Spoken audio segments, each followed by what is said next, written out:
first thing I want to say is, yes, it was 97,000 tons removed in town of Ramapo. We will, in all likelihood, by the end of this year, complete the removal of any of the paint sludge in the town of Ramapo, except for a couple of sites that are hard to get at for utility rights, but they've been GPSed, and they will get them in time, because the easement rights have to, it's a legal thing. And they're very, very small. So 97,000 tons, by the end of the year, it'll be over 100,000 tons. Of course, up here, there's another 200 or greater thousand tons still waiting to be dealt with.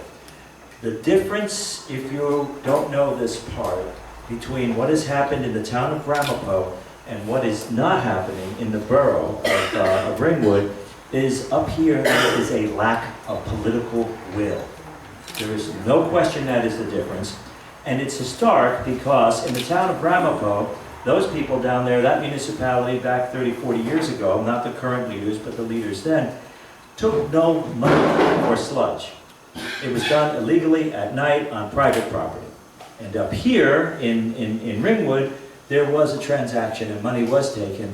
And as a result, the EPA, in their investigation, said, well, if it's a push for a cleanup, Ringwood will have to pay a portion of this.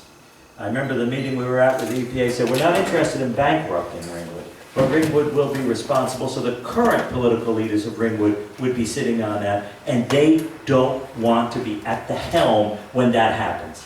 They simply don't want that, and frankly, they support nobody in this community. Nobody.